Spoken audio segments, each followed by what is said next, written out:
I'm going to show you how to use chard leaves, or I guess you could call it Swiss chard leaves, as your vegan taco wrap. For a first time, I'm growing some vegetables this year, and the thing that really worked out well is this chard, or Swiss chard. I bought the plants already as baby plants, so I didn't start them from seed, but 4 small plants only cost me, I don't know, a couple US dollars.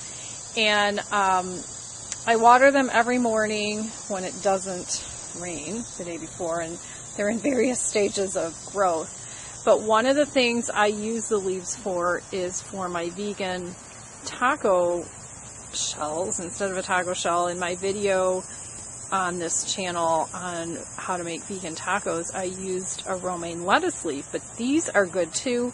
I'll also chop up the leaves and use them in a cooked spaghetti sauce recipe, and I'll put the leaves in at the last minute just to get them a little bit wilty. But they are really good for this taco, so I'm going to show you what I mean by pulling off one of these large leaves and showing you how I put it together. I've rinsed off the chard leaf, and you can turn it any direction you want, but I'm going to cut off this stem, and then I'll use this stem later.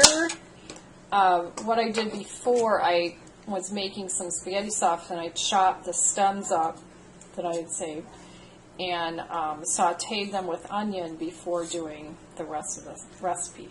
Or you can put them in juice or put them in a smoothie.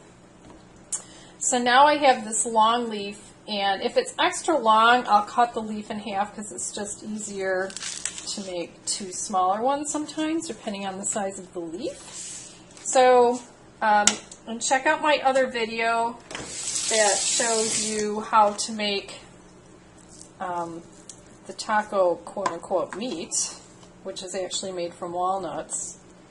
And I scoop some of that in. You put it in as much as you want. Now this time, I'm doing some tomatoes instead of scallion green onions. I actually had small sweet onions in my little garden over there, and so yeah, I bought those too, and they worked. It was just hard to tell because I'm not a gardener, but it's hard to tell when they were done because they're buried. And then I sliced up some cucumber, and now that I think about it, I want to do some carrots. Hang on, I'm going to show you how to do that.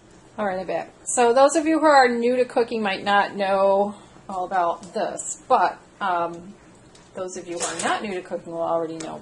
So with the carrot, I'm just going to cut off an end, and I'm going to peel off 1 layer, all right, with the vegetable peeler. You can use any kind of vegetable peeler you want. So I'm just taking off and discarding this first layer. You don't have to lay it on you could do it over the disposal if you want, but I just want you to be able to see what I'm doing.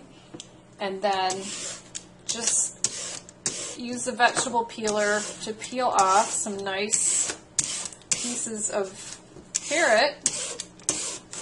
And then when you get as many as you want, these are what I'll use in this green taco I'm making. Okay, something like that. So I'll bring back my green taco here. All right, and this is all I'm putting in mine today. And then you just, what you'll do, actually that's actually a lot, but you'll roll it up and pull in the ends and eat it any way you want, starting at the most open end. Or you can fold this end up and then fold it over. And I'm not going to show you me eating it and then start eating from the open end. So that's just another way to make these, I'll just call them green tacos, green vegan tacos. And make sure to check out my other video where I show you how to make the quote-unquote vegan meat from walnuts.